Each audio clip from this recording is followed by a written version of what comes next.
Good evening, everyone, and welcome back for our next panel discussion with the theme of partnering digital payments.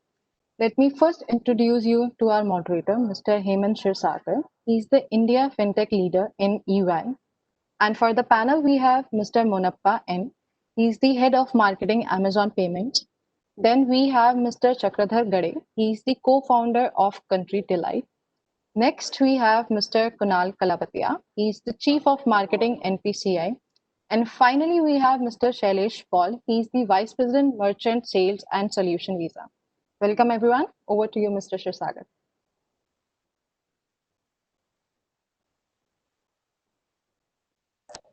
Today, am I audible? Thank you for joining us today. But I think as far as introduction goes, I don't think so we can do enough justice to the kind of work our panelists are doing in their own fields. So to start with, what I would request is, I would request the panelists to introduce themselves and the work that they are doing. Let me start with Mr. Monappa. Hi, good evening, everybody. I lead marketing for Amazon Pay. I've been at Amazon for close to 7 years now across multiple stints. Essentially, the work at Amazon Pay, our vision is to build the most trusted, convenient, and rewarding payment experience for customers and merchants alike. And we work on this on two tracks. One is where we work with our ecosystem partners, our network partners, our banking partners to to enhance the payment experience of any payment instrument out there for our customers. And on the other track, we look to build proprietary 1P, our own payment instruments to offer the digital customer a superlative payment experience. And my role essentially is to drive adoption and build the brand value proposition for Amazon Pay. Excited to be here with this esteemed panel and looking forward to the discussion. Thanks, Monappa. Next on, we have Chakradhar. Chakradhar, over to you. Yeah. Hi, everybody. My name is Chakradhar. Short form can be Chakri, so since it's a very long name. I'm co-founder of Country Delight. We are India's largest direct-to-home consumer brand. We've been doing this for a long time, 7-8 years. Bootstrapped for a big part of the journey. Grown like nearly 50 times in the last 3 years in size. Backed by very solid venture capital partners like Matrix and Orios. We are currently serving nearly 150,000 families in Delhi, Mumbai, Pune, Bangalore with pure and fresh products directly to their doorstep. Digital payments has been one of the biggest contributors of our business model and the robustness of what we do. So happy to share, my experiences as well as learn from this esteemed panel. Kunal? Thanks, Hemant. Thanks, everyone. My name is Kunal. I'm leading the marketing function for NPCI. The task that we have here is, I think, the vision that NPCI has to touch every Indian with one or other digital payment product. That's the goal that we've been working with. We're working with partners like Amazon, Google, banks, fintechs to make this possible. Thanks, Kunal. Shailesh. Good evening, everyone. I'm Shailesh. I work at Visa, we're a payments network. My role at Visa is to manage the seller side of the ecosystem in India and South Asia, what we call merchant sales and acquiring. So I have the pleasure of working with merchant businesses like Amazon. We have Monappa on the call. We work with acquirers. We work with intermediaries like payment facilitators. And equally so, we work with a set of fintechs and big tech platforms. All of that is centered on goals. One goal for us on the seller side is to help businesses grow their sales. And the other overriding theme that we have is in terms of improving the customer experience. So really nice to be on this panel. Thank you for calling us in. Thanks, Shailesh. Now moving on to the introduction of the not so important member of the panel. Hi, I'm Hemant Kshirsagar, your moderator for today. And I am the India FinTech leader for EY. We work with financial institutions such as those on the call today, and fintechs, and governments, and regulators to promote and push forward the fintech strategy with them. Now, I'll start with setting up the context and then we'll start moving on with the discussion. And to set up the context, the topic today is partnering with digital payments. And digital payments for long has been a place where the transaction happens and the money exchanges hand. And for a long time, the effort was to make it as invisible as possible, as smooth, as invisible as possible. And I think that foundation has been built to a large extent. The adoption is great in India, which is moving forward due to the COVID-19 situation now. But the next step through which the digital payment is emerging out of the confines which it was relegated to or moved to very successfully, is coming out by creating more value to the buyer and seller, right? And in different forms. Now, to have a look at that, I'll start with Kunal first.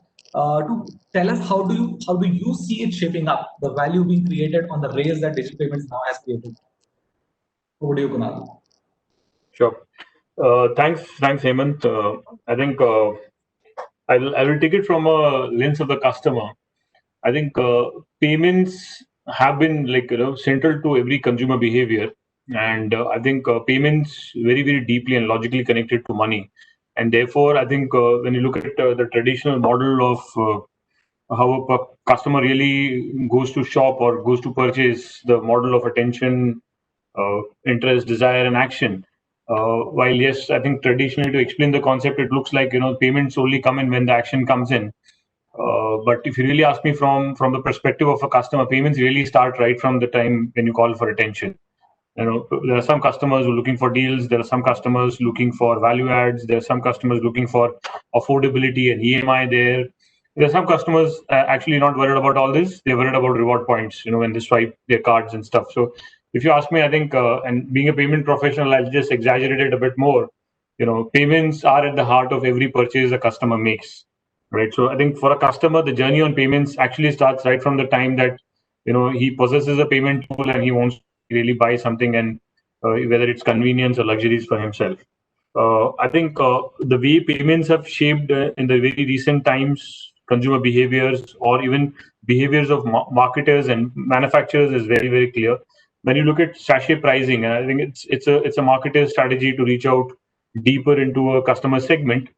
It's also the need of a customer. He wants to possibly control affordability at the same point of time experience the product. So it works for both of them, and that's where the need of micropayments comes in, and the products like UPI really start playing the game. When you want to make small ticket size purchases, that's where it starts enabling customers making the payments, and it helps manufacturers collect those micropayments and save on cost of collection there. So it works for both of them, both the seller side and the consumer side. There are customers for things like utility bill payments, which are very standard, everyday kind of consumption. Customers look at steady supply of the product. So if it's electricity, if it's your water bill, your cooking gas, customers are wanting an auto supply of those products. And manufacturers are looking at an auto collection method. Again, products which are digital in nature helps both the customer and the merchant come together and meet the demands there very clearly. Today, in the current pandemic, I think the last 4.5 months, when we clearly see there's a heightened awareness around hygiene. When you're buying simple stuff like, from coming from an Indian family, I can tell you, I think buying vegetable was an experience in itself. You will pick up the vegetable, see whether it's the right thing to buy, then negotiate the price, and then pay. That behavior is really changed now. You want the vegetable guy to deliver at your doorstep. You're not checking your vegetables very clearly. Even in fact, you want him to deliver without you even touching the stuff, and you want him to leave before you even open the door. And that's where digital payments really start playing the role, where you can pay him contactless, so that the merchant is assured of the payment and the customer gets the goods. So in current context, I think it's become more relevant. You clearly see by the recovery that UPI is made on the numbers. You clearly see it with the numbers on the Aadhaar payment systems, where your customer confidence is back because of the heightened sense of hygiene. So I think I clearly see that what was called as instant, safe, and secure, there is a word hygiene got added to it. So digital payments have become more relevant in current times than ever before. Thanks, Kunal, for that. Now, taking on your 2 points, right? One point you said you tend to exaggerate a bit because, of course, you are supporting payments. The thing is, on this panel, there are three people, all of who are purveyors of digital payments and ardent supporters. But I would think it would be a good check to go to the actual buyer of these services and try to understand from their point of view what are the things that are working, what are the things not working, and how are they significantly deriving value out of digital payment beyond, of course, transaction and transfer of money. Chakri, we would like to get your views on this. Yeah, no, absolutely. I mean, so like maybe I'll take a step back and explain what role digital payments played in our business model, because we started this business back in 2013, and till about 2016, 80% of our collections, we were only a Delhi-based business. We were doing like maybe monthly revenue of 50, 60 lakh rupees, and 2016, out of which 80% was cash payments, because in milk business what happens is customers pay after the month for the next month. So, and you have to pay your farmers every 10 days. So there were days where we were really struggling on working capital from paying of our farmers point of view. I still very clearly remember this incident where I had to give my car keys to my vendor for 2 days because I couldn't pay that guy on time at that time. So that was the kind of struggles that we were going through. And and when digital payments came, we really took every step to adopt it in the beginning in 2016. But the first big jump in adoption happened when demonetization happened in October, November 2016. Overnight, from maybe 5% adoption in 5 to 10% adoption in digital payments, we jumped to like 50, 60% adoption in digital payments from a consumer point of view. And that really played a very big role in what we have been upgrading from then. And from there, the second big jump came when this whole pandemic happened, because during this pandemic time, we moved to a fully contactless delivery, like a little bit earlier Kunal was also mentioning. A fully contactless delivery was a necessity for us, due to which we said, even if you give us cash, we will not collect it. And hence, in our business, while even 25-30% of our earlier customers were still postpaid, today we are sitting on a fully prepaid business model. And this is all because of the digital payment infrastructure that's been built in this country over the last 4-5 years, initially with private players like Paytm, and later on with UPI, and government taking very strong and aggressive in developing of this ecosystem. So these are few of the things which really helped us.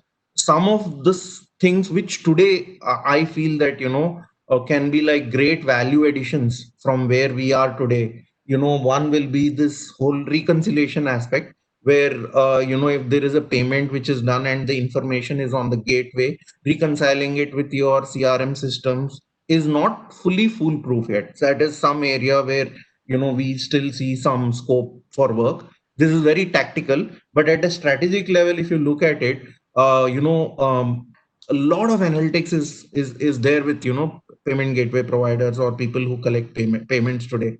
And any information within the ambit of not violating the privacy of consumers, if that can be shared regarding profiles of customer, that will really help us give better value for customers. So instead of saying that I take money in advance for like 15 days, I can take in advance for 5 days, or even give 5 days credit to the customer if I know historically that he's a very good customer and he's a high paying customer, digital adoption rate is high, and like delinquencies are very less. So if this kind of information and analytics can be provided through APIs, that will be a huge value addition for us as a business. The third aspect where I see a lot of scope again is in this auto debit facility, which Kunal briefly touched upon, where I think what is being covered is, if let's say a fixed amount of money needs to get debited every month, that is possible. Or a variable amount of money can get debited at a fixed time frame, that is not so much in progress. So what I'm referring to is, today I don't want to take customers money for 10 days or 15 days in advance. What I really like is, if I give milk today and I take the money for that day, which will be 100, 120, 150 rupees, that will give more value to the customer and doesn't have to make him think about payments ever, and makes my business also more secure. So these kind of things are like really what we are as businesses, at least as a business with very good volume. Like 95% of our business is digital payments today. Like almost all of our business is digital payment. These are the kind of features which we are looking for as businesses today. Thanks, Chakri, for that. And when you spoke about milk and not having working capital, it brings back to my mind one of the most difficult moments that I had in my entrepreneurship time, where I didn't have money to buy milk. Was a time when, because of cash flow. So the words and Yeah. scenario is different, but a similar thing, right? But moving on to you, Shailesh, what I see emerging out of this discussion is there are two sides of story which are emerging. One is the on the client side, and one is the on the merchant side. Where on digital payments there are services being laid up. And one example which Chakri really pointed out is, for example, reconciliation, which is only possible because there's data flowing with the payments. Now, when you look at it, Shailesh, you have been offering digital payments plus services for long as part of Visa. Can you help us understand the different scenarios, anecdotes, and use cases in those two categories that you have seen globally? In fact. Sure. Great. So yeah, and Kunal and Chakri laid out a sort of very solid foundation. So thanks for that. Maybe I just want to touch on what's happening in the pandemic right now, right? Earlier there was a reference of customers want to go digital and merchants that exact same. The way that we've been supporting that in recent times is that, so one of the big themes when you come to in-store payments is this act of being able to tap a card or to tap a device of contactless payments. So we've seen that become a big growth trend. Contactless is relatively new to India. It's been around about 2 to 3 years. But as we speak, every 6 to 7 transaction is now happening with a tap. So what's the latest on that? Firstly, we've had a good deal of progress in terms of banks issuing cards which are contactless enabled. The RBI has been of this structure. So the RBI permitted a structure where you could tokenize your card credential, put it on a device, so you could, instead of tapping a card, you could tap a mobile phone. That's a big theme overseas. It's becoming something it's becoming real in India. And as you know, many players are looking to tokenize card credentials, put them on an NFC device. The other thing that's happened recently is, again, RBI has been fairly responsive to the industry, is you could tap your card up to 2,000 rupees. And the ability to tap above that didn't exist. So that's also been permitted. So we're working with industry players like acquirers and fintechs to enable more and more of these devices to where you can tap a card and just enter a pin, as opposed to have the card touch the device and sort of get read in the slot. So these are some of the things that are already in motion, very much in the market. What's the play forward of that? The play forward of that is to reduce the cost of devices. So one big technology that we are supporting actively is tap to phone. A very large number of phones in India are NFC capable. To Chakre's point, a lot of people have these phones. If you could enable that phone remotely to become a card acceptance device, that's a great outcome, because now that person, without having to wait for a bank representative to get them a POS device, can start accepting card payments on that device through a tap. That's a great outcome. If you could present a QR code on that, that's a great outcome. So that's another sort of big area that we're focusing on. I think what's changed with us through the pandemic is this focus on the smaller business. Big businesses have been on this path of innovation for a little while, and that's working pretty well. I think the underrepresented majority, if you like, over here is the small merchant. There are 65 million odd small merchants. They're driven by cash. A lot of our focus is on working with partners that are getting these digital solutions to the last mile, providing these smaller merchants not just with an affordable service that makes sense for them, but also how do you use the data that comes out of these transactions to do simple things like CRM service.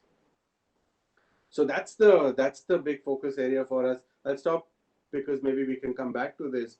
But if there was one sort of big theme that's come out of the pandemic for us, is that we have to do more to enable smaller merchants to become digitally enabled. Their digital inclusion is lacking. We have to, as an industry, circle around that, and that will really become sort of the next phase of go forward on commerce. And I'll just carry on the discussion from there, Shailesh. We are digitizing a lot of these merchants. One part is, of course, bringing them onto the platform where digital payments are possible. But once the digital payment, which is the base hygiene thing, is done, then I think there is also an extension to getting them access to working capital, getting them access to short credits, getting them access to maybe customer as well through companies like Show and others who are coming into picture. What are your views on that angle as well? Absolutely. So at the very basic level, what we're trying to do is we're trying to create more credentials in the market. Traditionally, for us, that was always, the big banks will issue the cards, and then those cards will finally make their ways to the customer. The acquiring banks would go and enable a merchant for digital payment, and those two will somehow get married through a lot of the interventions that networks like us would do, as well as other industry players. What the what we're trying to stretch over there is that we're trying to stretch the number of entities that can now issue these credentials.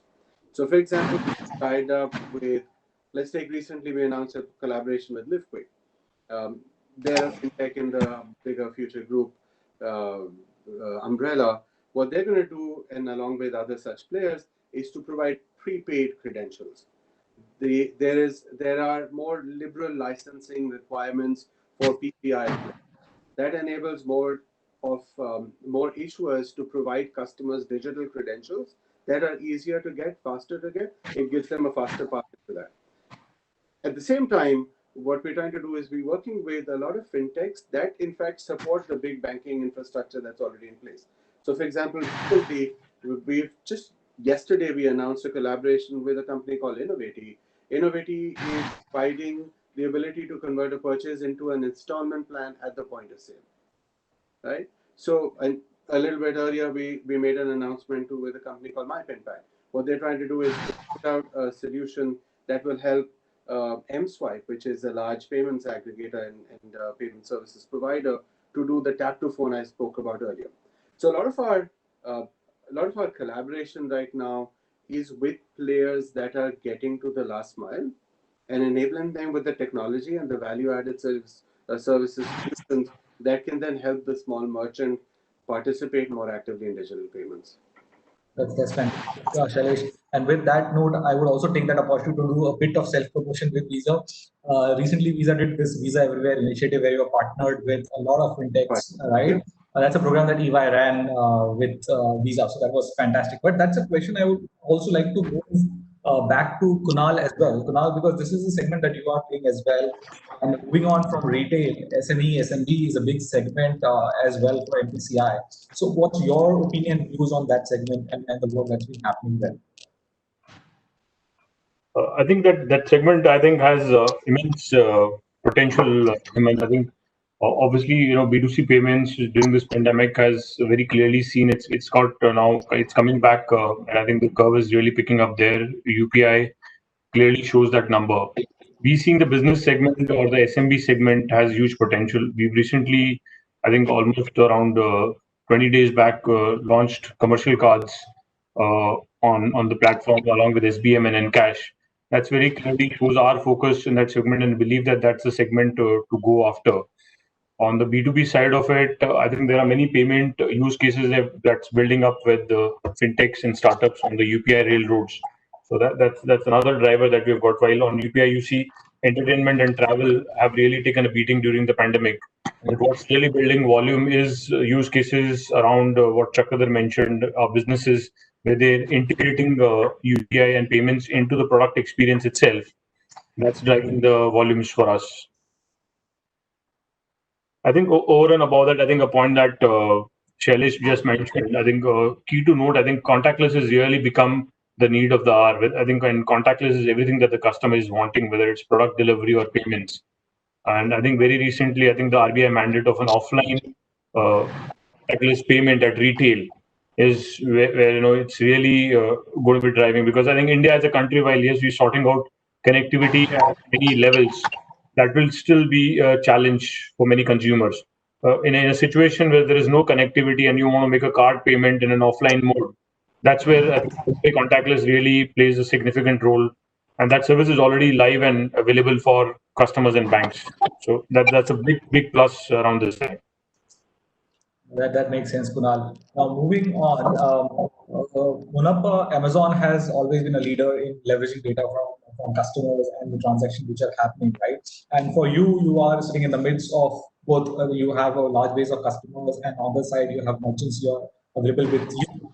Now, we would like to understand how you are leveraging data to generate more value over the raise that you spoke about in the start that you created, and creating new and innovative products for both parties. So, if you can shed light on using data to create products on both sides, that would be great.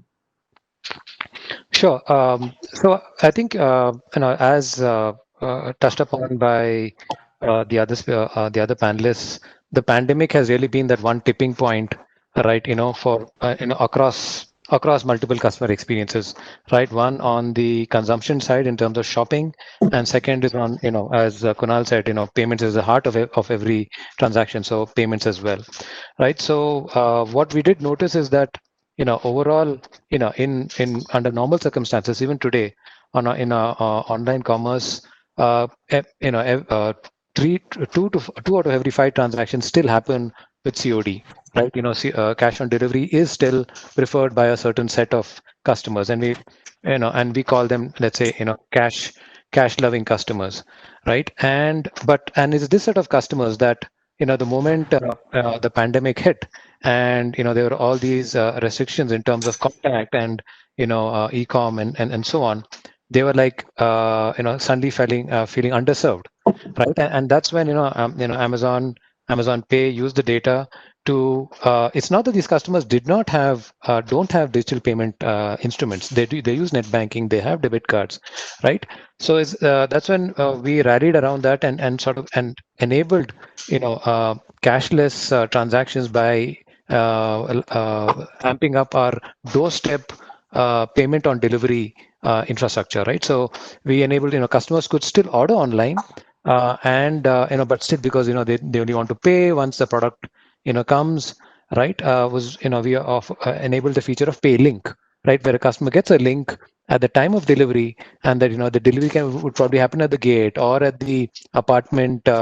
Whatever, delivery room and so on, and then make the payment, and then they could use any of their existing payment methods to make that payment, right? So that's what we did for the cash loving customers. And over there, again, partnering with our bank partners, our network partners, to ensure that whatever is it that the preferred mode of payment that the customer wants is either has an added incentive, or is the customer gets that nudge along with the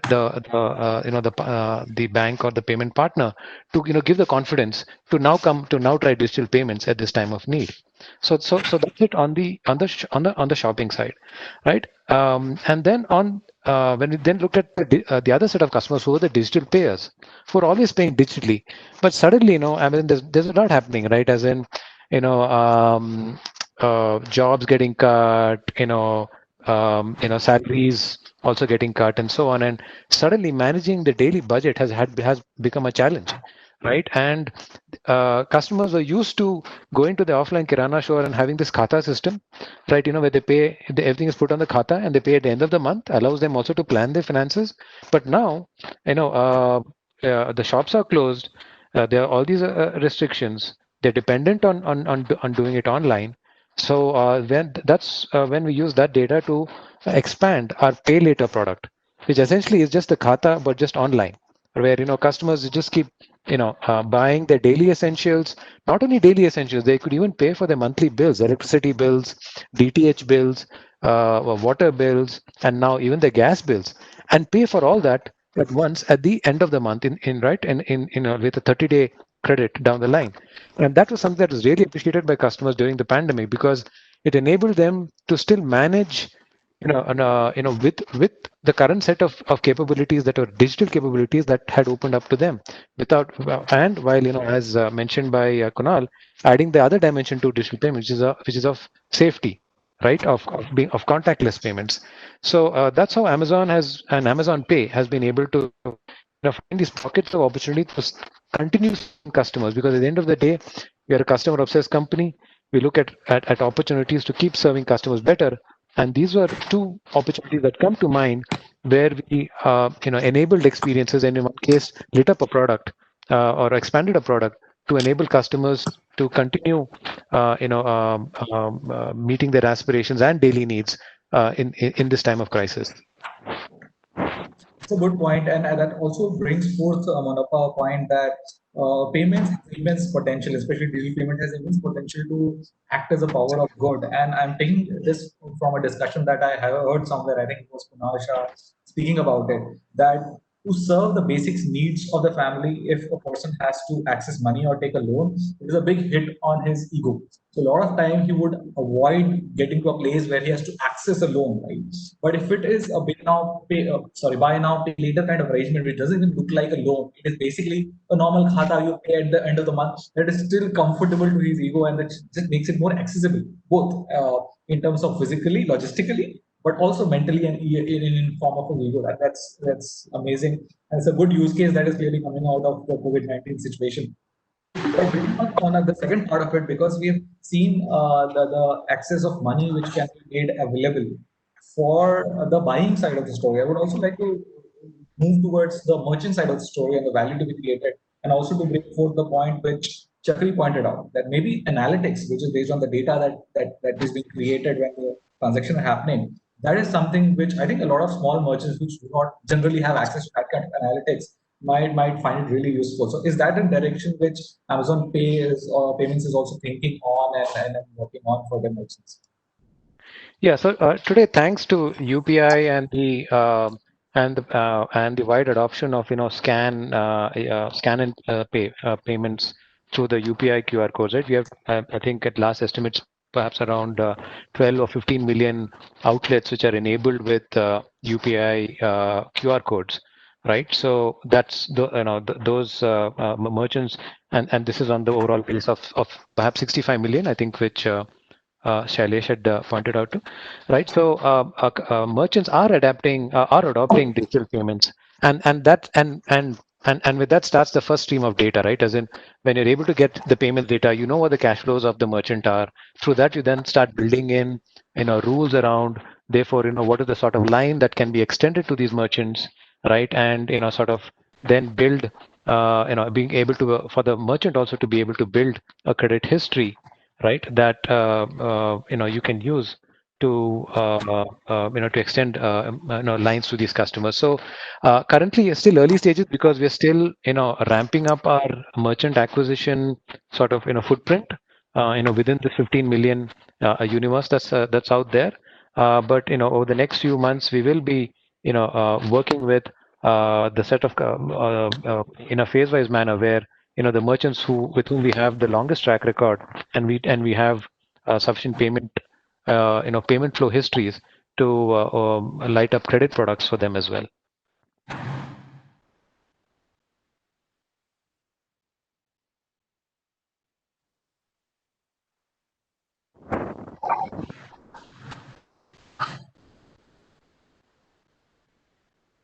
Yeah. Hemant, you're on mute.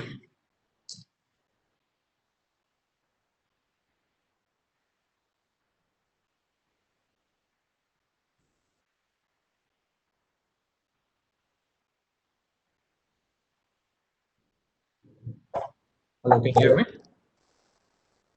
Hello. It's not a mute. My laptop suddenly behaved as it was not expected to behave. Yeah. So those problems are a problem. So the next, Chakri, I just wanted to come back to you with the last question, because then we will move to audience questions, which specifically is on when you were trying to approach digital payments, and this is a segment that you are closest to, which is farmers and FPOs. I guess we keep talking about merchants and everything, but there's a huge demand on the farming side of the story, and that's also one of the most difficult one to access. So I wanted to understand from you, since you are the closest to that, the kind of use cases and things which a payments industry, and I think few of them are here itself, can do to really activate that segment of Bharat, so to say. That's a very good question, Hemant. So, and I mean, so I'll at least tell you, some of the key things which we are trying to do from a farmer point of view. And again, our journey evolved, with evolution of digital payments in the country and acceptability of digital payments by farmers as well. Back in 2015, 14, when we were doing this business, farmers wanted cash payments actually. Most of these farmers said that I don't trust you to pay in 10 days. I want cash for my milk daily. Like that was the kind of behavior which farmers showed. And even if you have a 10-day payment, no one wants to go to the bank and take the money from the bank. They would say that rather you give me cash. So that was the primary system which was moving. And from there, we've evolved to a system where and our farmers are not very like large farmers or anything like that. They're medium sized farmers. A typical farmer's payment will be like maybe 15, 20, 25, 30,000 a month. That is the kind of payment that we do. And today most of these farmers have fully digital payment. So there is not even 1 rupee that is disbursed in cash through them. That itself is a very big movement from the farmer point of view. The second thing which now we are trying to do is using the APIs which banks are providing. We are developing good KYC models on these farmers where let's say in some cases taxation applies like GST or these kind of things. In most cases it doesn't, but doing a basic KYC, and in some cases if they do logistics for us, applying TDS for these farmers. So one area which which again helps us to build a more integrated system is if there is auto KYC systems that help us build more ease of payments from a farmer point of view, where let's say there is a GST component where you don't ask the farmer to pay, but you pay yourself based on whatever GST is paid or TDS is required. And the second thing is and second thing is, and many times what we do is farmers by mistake give wrong bank details. And so this, even if the bank verification process is more robust from a farmer point of view, the simple APIs, sometimes it ends up we pay the wrong farmer because the guy gave us a wrong account number. And as we operate with thousands of farmers, it gets very difficult for us to verify each check of the farmer and all these things. So some work around that will also like really help us quite a bit in making payments easier for the farmer. Our dream as a business is ki, to pay the farmer daily, that and it has to be a fully automated process. So if you have 3,000 farmers today, we want ki, we take, let's say, a lakh liters of milk from them. The payment is made as soon as the milk is accepted, and it's fully possible. We are 80-90% there.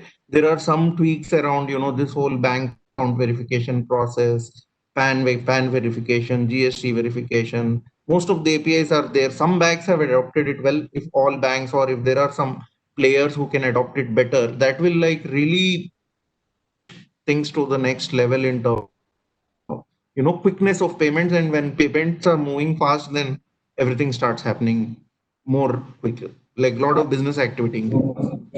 Definitely, I think we started from the metros, we brought it down to SMEs, we've gone to the rural, but I think farming and FPOs are the next segment that really needs to be cracked to really make it impact. Now, moving on to the questions, and we have limited time available, but I see the questions, and I think we have already covered the COVID impact on payments more so. The next question I see very interesting, and Kunal and Shailesh, I would move this question to you. The question is that on the smaller towns, the digital payments bit still seems daunting. So the problem is not access, the problem is not internet at a lot of locations, but it seems a little bit daunting for people in really small towns. The question is, how do we address these concerns and drive adoption? Kunal, I will start with you and then on to Shailesh. Sure.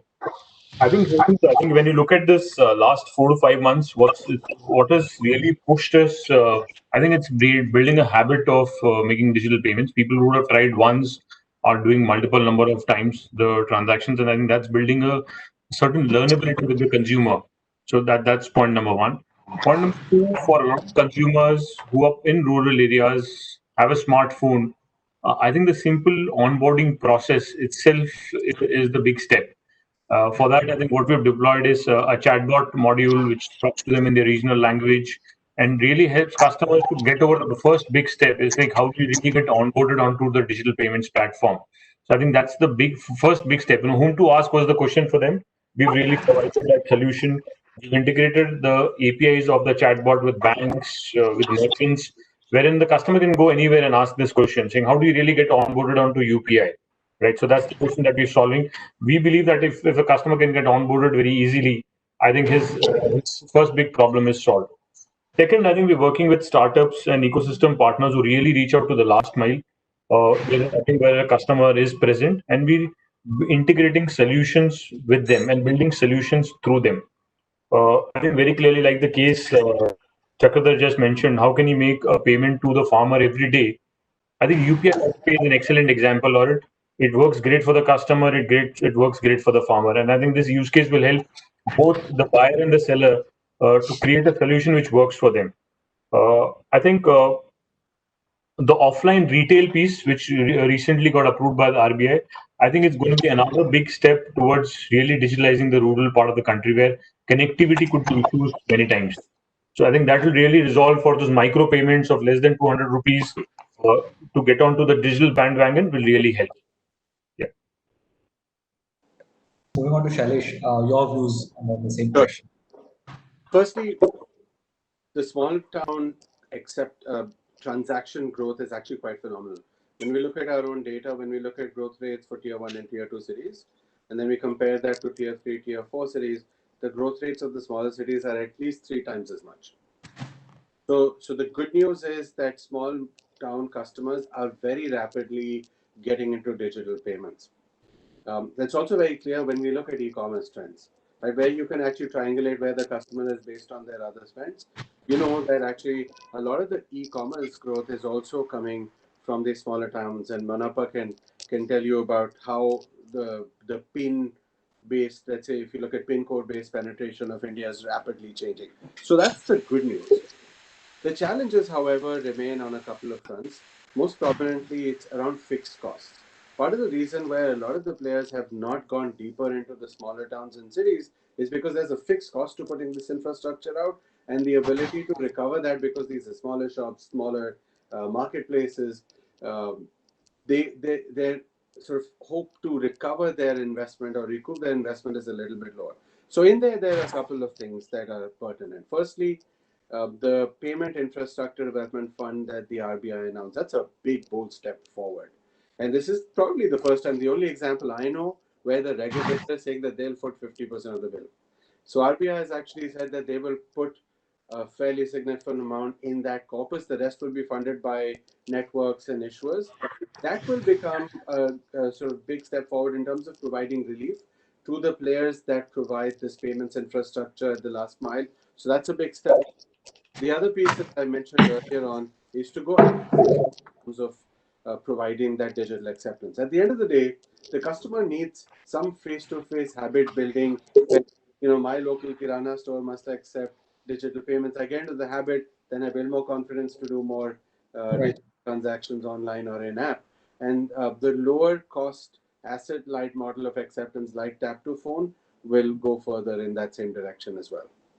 That's a very good note actually to end the discussion on. I would have loved to carry on the discussion, but I think we've got only that much amount of time. But I think the discussion clearly points out that the adoption has only been driven up after 2019. The penetration is which started from the metros have really started percolating through the entirety of the country, and it's just going to move further. And as you spoke about, and Manapa spoke about, and Kunal spoke about, there's a lot of other things which are in the garages of your workshops. As things keep coming out, there will be more value that will get added over the layer of digital payments, which we are kind of now nearly getting it up there. And in my discussion with multiple countries, and I'm doing engagements right now on payments in Fintech with Qatar and other countries, they really look up to the digital payments ecosystem that we've been able to build in India. Gentlemen, thank you for your time on a Thursday evening and coming on this panel. And thank you to IMAI for arranging this. Shivani, over to you. Thank Thank you. you, sir. Thank you, all the speakers, for this amazing and interesting session. We again have a lot of questions, but we are very short on time, so we might take it offline. Thank you, everyone, once again. I would like to take this opportunity to thank our powered by sponsor Z5, our gold partners Infobip, our financial express brand Wagon, Flipkart, and Jagran New Media. Thank you so much. We are signing.